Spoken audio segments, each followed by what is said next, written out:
Imagine scrolling through your phone on a quiet December night, the glow of holiday lights reflected in your screen, and suddenly it hits you. Christmas doesn't bring you joy, it brings consequences. Memories you've tried to bury all year rise up uninvited. Names, faces, rooms, and moments you thought you controlled now feel like strangers staring back at you. You realize that the laughter, the warmth, and the connection around you isn't for you.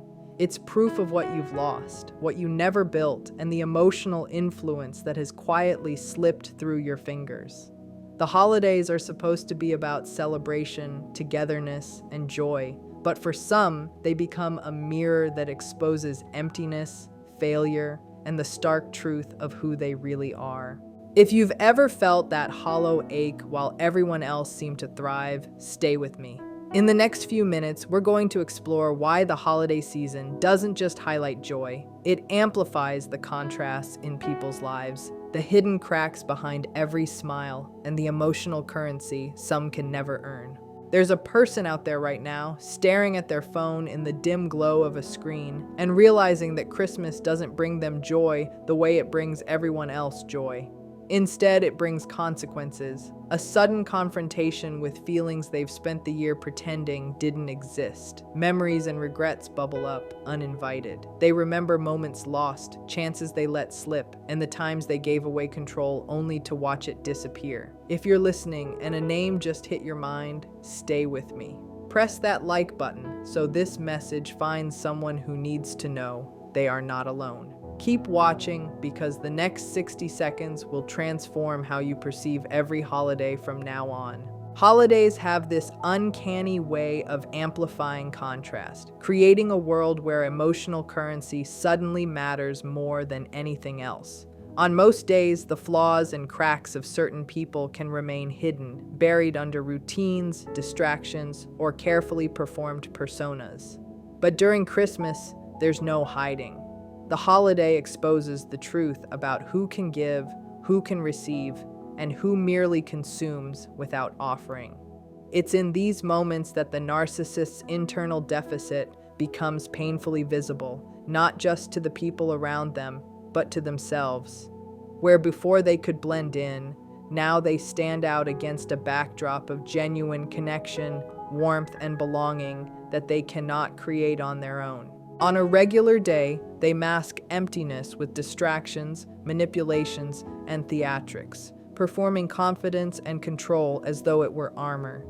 They orchestrate conversations, manufacture drama, and construct an illusion of superiority to cover what they lack. But holidays strip away these facades. Christmas, with its emphasis on generosity, intimacy, and shared joy, exposes a landscape they cannot navigate. The warmth, laughter, and ease that flow naturally between others becomes glaringly obvious. They witness people choosing each other freely, hugging without hesitation, laughing without reason or audience, and participating in traditions not because of obligation or fear, but because of genuine desire and care. In this contrast, their deficiency is unmistakable. What they see around them is something they have never learned to cultivate: effortless connection. Families supporting each other without negotiation, friends giving without expectation, lovers being present without performance. Every gesture, every smile, every embrace becomes a mirror reflecting what they lack internally.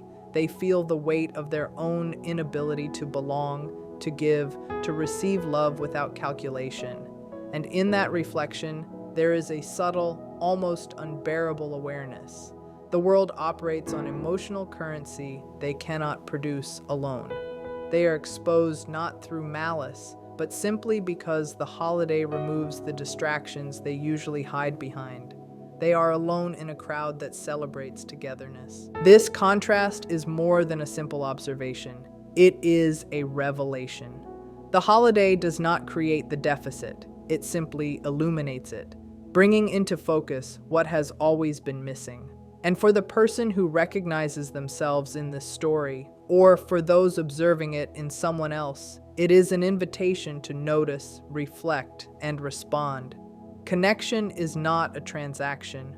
Joy is not a performance. And belonging is not a privilege to be earned through control or intimidation. It is something shared, nurtured, and freely given. Understanding this can change the way you experience the season and the people around you, forever altering the emotional landscape of every holiday to come. The world glows during the holidays, yet they feel dimmer by comparison. Surrounded by celebrations, lights, laughter, and warmth, the narcissist's emptiness refuses to stay silent. Neuroscience shows that the brain responds to images of bonding and communal joy by activating areas linked to both belonging and loss, especially when those needs remain unmet. Witnessing others thrive in connection doesn't provoke simple envy. It triggers the memory of wounds that never fully healed. Memories of control lost, moments overlooked, and opportunities squandered rise uninvited. In their mind, they begin rehearsing past grievances, convincing themselves that everything that went wrong was someone else's fault. Because accountability is a luxury they cannot afford emotionally, even as its weight presses on them relentlessly. This contrast becomes a form of punishment, subtle yet unavoidable. Watching a world that doesn't revolve around them feels like exile in plain sight. They see others exchanging gifts filled with thought, meaning, and generosity, while their own past presents were given with expectation, calculation, and the quiet hope of emotional repayment. They see laughter sparked by giving and receiving, smiles born from sincerity rather than obligation. During Christmas, connection is the standard, empathy is the language, and reciprocity is the currency. And those are currencies they cannot access on their own. In this environment, they feel barren, stripped of the tools they rely on, as the emotional wealth around them only illuminates the poverty within. The mirror of the holiday season is unflinching. They remember moments when they controlled the room effortlessly, when their influence shaped conversations and dictated the mood. But now, with that control diffused, they see the cost of those past privileges. They recall people who once gave them unconditional attention and access, and now they feel the sting of that access being revoked or redirected. The emptiness wasn't created by the holiday, it was always there, but festive seasons make it impossible to ignore. Loss of control, the sudden absence of a captive audience, and the inability to dictate focus hits them like withdrawal, revealing the dependency they've long denied. On ordinary days, they can manipulate the emotional thermostat of a room, ensuring that attention flows where they desire. They can spark arguments to center themselves, create tension to harvest reactions, or perform victimhood to collect sympathy. But holidays disrupt these levers. Christmas doesn't allow for monopolizing attention. It divides focus among family, friends, faith, traditions, and genuine joy. The gravitational pull they rely on dissolves into a communal spotlight, one that doesn't bend to their whims. Without the usual mechanisms to orchestrate attention, they feel destabilized. The structure of the festive season, pre-planned events, established routines, and emotional priorities outside their control, exposes their reliance on manipulation and highlights the deficit they cannot cover. In a room buzzing with traditions and collective celebration, they feel the sharp absence of authority over others' emotions. Every shared meal, every group toast, every uncalculated embrace underscores what they lack.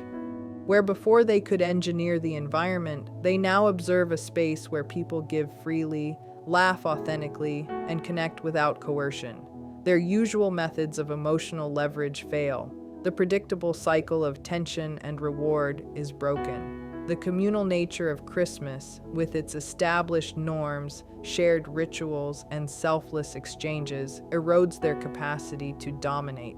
They are forced to confront the reality that warmth, generosity, and connection are not tools to be seized. They exist independently of them, and in that realization, the contrast becomes impossible to ignore. This creates a control vacuum, a space the narcissist cannot manipulate without revealing their intentions. Unlike on ordinary days, they cannot rearrange the calendar, pull people away from events, or force themselves into the center of long-standing rituals. without exposing the underlying drive for dominance. What once came effortlessly, attention simply by proximity, praise by default, influence by intimidation, now demands effort. And effort, by its very nature, exposes the mechanics of their manipulation. Suddenly, every move is scrutinized, every comment weighed, and every gesture interpreted. The subtle systems they relied on to maintain supremacy collapse, leaving them exposed to a reality in which control is no longer guaranteed, and the game they used to win by default is laid bare. When a narcissist realizes their usual methods aren't working, they experience ego starvation. It's not merely the absence of inclusion, it's the absence of curated inclusion. Attention is no longer automatic, praise is no longer guaranteed, and the emotional ecosystem they've counted on is no longer under their command. Others have emotional homes elsewhere, and these homes operate independently of their influence. Conversations continue without their input, inside jokes exclude their history, and laughter arises without waiting for their approval. This fracture point is profoundly destabilizing. The illusion that they are the center of every relationship, the axis around which the world rotates, begins to crumble. Panic, even if concealed, sets in as their control evaporates. In response, they may attempt to reclaim control through familiar strategies, provoking guilt, sowing chaos, or invoking sadness. They may criticize the holiday, belittle gifts, or act detached, portraying themselves as immune to sentimentality. But beneath the performance lies panic. Without control, the feedback loop that defines their identity collapses. They don't merely lose influence, they lose the measure of themselves, the emotional validation that tells them who they are. Holidays expose a fundamental truth. Their sense of self is external, constructed entirely through the investment of others. When that attention is redirected toward authentic connection, they are confronted with the stark reality of their own emptiness, stripped of the illusions they meticulously maintain. Nostalgia during Christmas becomes another mirror, reflecting failures and missed opportunities with relentless clarity. Where most people feel warmth, gratitude, or joy when memories surface, a narcissist experiences judgment. Every song, every scent, every decoration becomes evidence in a courtroom of their past choices. Memories of moments when they prioritized control over connection haunt them. Unlike the selective memory of ordinary days, holiday nostalgia is active, insistent, and unnegotiable. It strips away the excuses they relied on to protect their ego, forcing a confrontation with decisions made and relationships mishandled. While others savor memory, they are forced to face the ledger of what they took without giving, the invisible debts that can never be repaid through performance alone. Christmas nostalgia does not forgive, and it does not negotiate. It traps them in cycles of reflection, where pretending no longer silences the past. The holiday acts as a magnifying glass, amplifying every misstep, every withheld gesture, every moment of selfishness that went unnoticed on ordinary days. They cannot hide behind distractions, routines, or manufactured superiority because the season itself exposes them. It is the only time of year where performance cannot fully conceal deficiency, and the only space where their internal deficit becomes undeniable, even to themselves. In this way, the holiday becomes a mirror that does not lie, a silent witness to what they are, not what they have convinced others to believe. You can't gaslight a memory. You can't twist a moment that's already frozen in time or smear the reputation of an experience that has already passed. No matter how they spin the narrative, the past remains immutable. Confronted with accountability, they do what they always do. They rewrite history, telling themselves they were mistreated, unappreciated, or misunderstood. But Christmas nostalgia is relentless. It adds texture, depth, and clarity. It illuminates smiles that were given freely, trust that was assumed, and the warmth of access they once had, but left scorched behind. They didn't merely lose people, they lost the version of themselves that others believed in, a version they can never fully reclaim. The emotional sting of nostalgia is heightened by comparison. They juxtapose the life they had when people invested holidays, milestones, and emotional energy into them with the life they now inhabit. Blocked numbers, boundaries, silence, and neutrality. The void is not the absence of people, it is the absence of power. Memories no longer worship them, they indict them. They see timelines of potential lives that might have existed, parallel versions of themselves that could have been loved, cherished, and trusted. But to inhabit that life, they would have had to give something real, something they never learned to give. Nostalgia forces them to confront a haunting truth.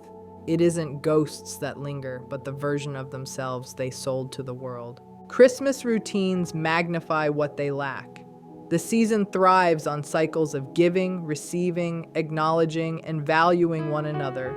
Cycles that expose the type of emotional participation they are unequipped to sustain. Holidays are an intricate choreography of attention and care.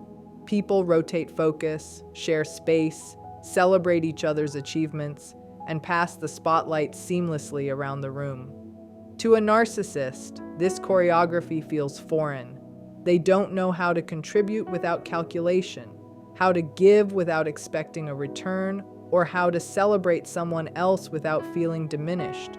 The festive environment becomes hostile not due to attack, but because it no longer bends around their preferences. The routines they once controlled now operate independently, exposing the gaps in their emotional skill set.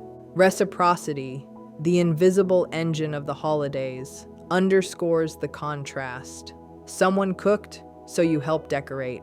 Someone remembered your birthday, so you bring a gift. Someone listened when your life fell apart, so you ask about their year. Each exchange builds trust and connection, creating a tapestry of shared care. A narcissist struggles to follow these unspoken rules, unable to participate authentically in the give and take that sustains relationships. They can observe, manipulate, or even superficially mimic these actions, but the genuine energy required to sustain them is beyond their reach.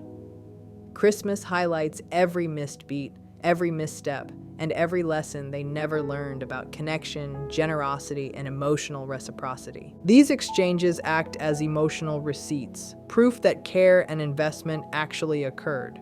For a narcissist, these receipts are absent. They only have withdrawals. They remember every instance where attention was demanded, kindness was weaponized, and others carried the weight of connection while they took center stage. When reciprocity becomes the standard, their history becomes glaringly obvious, even to themselves. They cannot pull from a genuine emotional archive because they never contributed to one. Empathy, another pillar of holiday connection, is highlighted during Christmas. People cry without shame, apologize without losing dignity, and hug as if it might heal what's broken. For someone who survives by controlling perception, this openness feels alien, even threatening, because it cannot be used, only felt. Confronted with authentic emotion, a narcissist either withdraws or performs. They might mimic empathy, rehearsing responses like an actor delivering lines in a role they don't believe in. Yet, genuine emotional expression has a rhythm, tone, and body language that cannot be faked. The mask slips in microseconds, revealing impatience, irritation, boredom, or resentment. Even routine holiday interactions, shared meals, gift exchanges, prayers, storytelling, or group decisions corner them into participation rather than control. They cannot dominate without exposing themselves, nor can they opt out without suspicion. In this sense, holiday rituals function as a diagnostic tool, a way to separate those fluent in emotional exchange from those who only speak in transactions. Christmas doesn't punish a narcissist, it exposes them. The season reflects the gap between being present and being invested. Witnessing others celebrate triggers comparison and shame because the holidays operate like a scoreboard they never agreed to, measuring emotional currencies they never learned to earn. Peace, belonging, mutual respect, and emotional safety become metrics that silently mark them as deficient. They enter the season with a self-image held together by illusion, only to be confronted by the season's truths. They see laughter that requires no performance, cooperation that requires no control, and gifts given out of genuine care rather than calculation. In this environment, their usual strategies, charm, intimidation, emotional manipulation, simply fail. Comparison becomes unavoidable. They measure their own internal hunger against the satisfaction of those around them. They see their isolation, emotional scarcity, and fleeting victories set against communities that have built genuine connection over time. While most people reflect on the year with a mix of pride, grief, gratitude, and hope, a narcissist reflects like someone tallying losses they can no longer claim were victories. They notice who didn't call, who didn't chase, who honored boundaries, and who chose peace over performance. They misinterpret stability as betrayal, calm as indifference, and generosity as weakness. The very season meant to amplify connection instead amplifies their deficits, leaving them confronted with truths they cannot spin or escape. The holidays make a narcissist painfully aware that someone else has found stability after them, and that realization feels like a personal insult. They spent years telling themselves the world would crumble without their presence, their manipulation, their control. Now they see it thrive, evidence that the power they imagined they wielded was never truly theirs. Shame enters, not the kind that encourages reflection or growth, but the kind that threatens identity itself. It acts like a spotlight aimed incorrectly, illuminating the gap between the persona they perform and the actual outcomes they produced. Unable to face it quietly, they often attempt to reverse the shame through judgment, derision, or withdrawal. They might belittle other people's joy, dismiss celebrations as fake, or ridicule those who embrace happiness, laughing at what they secretly desire. They call others childish for believing in connection, because admitting they crave it would be an admission of failure. Celebration is inherently threatening because it asks a single unavoidable question: what have you built that can exist without manipulation? When they have no answer, shame overflows, spilling into blame, condescension, and manufactured superiority. Christmas isn't cruel. It simply refuses to participate in the narrative where they always win. The season exposes the chasm between possession and participation, highlighting relationships they once exploited and lost access to. For most people, memories of past connections are archives of shared effort. Late nights comforting each other, inside jokes that survived years, trust and loyalty built carefully, brick by brick. For a narcissist, those same memories function as blueprints of extraction. They recall what they took: attention, admiration, compliance, but not what they gave. Christmas forces a reckoning. The tape rewinds. They see the people who bent over backwards to make them feel special, forgave their transgressions, and rearranged their lives to maintain peace. Now, those people are gone. Not vanished, but unavailable because the emotional credit they relied upon has been spent. The holidays illuminate what was taken, what was lost, and what can never be reclaimed. The realization hits abruptly, like an unexpected interruption. Photos, old messages, and memories remind them of rooms they once dominated, now filled with other people's laughter. They see lives moving forward without them, and there is no version of the story that casts them as the hero. It's not only the loss itself, it's the acknowledgement that it was preventable. Someone tried repeatedly to maintain connection, only to reach the limits of their patience. The absence they now feel isn't impulsive, it's the final act of self-preservation. Christmas sharpens the awareness of this fracture, forcing a tally of who showed up and who didn't, exposing the imbalance that led to their isolation. What they mourn isn't people. They mourn the access, the control, the gravitational pull they once commanded over someone else's emotional universe. They remember holidays where someone adjusted their own joy to avoid upsetting them. They long not for the person, but for the influence they wielded, the tone, the look, the sigh that shaped a room. They grieve their lost status as the emotional pivot around which others revolved. Christmas amplifies that grief by presenting a clear inventory of emotional investments, showing who offered loyalty, care, and presence, and who chose themselves instead. Any stories they tell themselves claiming betrayal or ingratitude only paper over a truth they cannot escape. Those relationships collapsed under imbalance, not treachery. They had the chance to build something lasting, something sustainable, but they chose dominance instead. Christmas exposes that pattern like no other time of year. People don't stay where they are drained. They don't return to places that force them to doubt themselves. They don't wrap themselves in memories that sting to touch. A narcissist remembers relationships as trophies that slip from the shelf, objects to be admired and controlled. But during the holidays, they cannot pretend the shelf didn't look better when it was full. The illusion of winning collapses when no one is chasing them anymore, because their sense of superiority has always depended on an audience that reacts, not a self that exists independently. Narcissistic power is inherently relational. It requires witnesses, someone to outshine, someone to manipulate, someone to impress, someone to intimidate. Without an audience, superiority is no longer a feeling. It is just a costume with no stage, a facade without purpose. Christmas functions as a scoreboard, silently declaring the game over.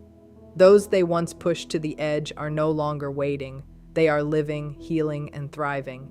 They are surrounded by proof that life continued despite the narcissist's attempts to dominate it. Seeing others grounded, connected, and celebrating exposes the fallacy of their self-image, revealing the truth behind the illusions they created. The holidays have a way of amplifying emotional truths that stay hidden during the rest of the year.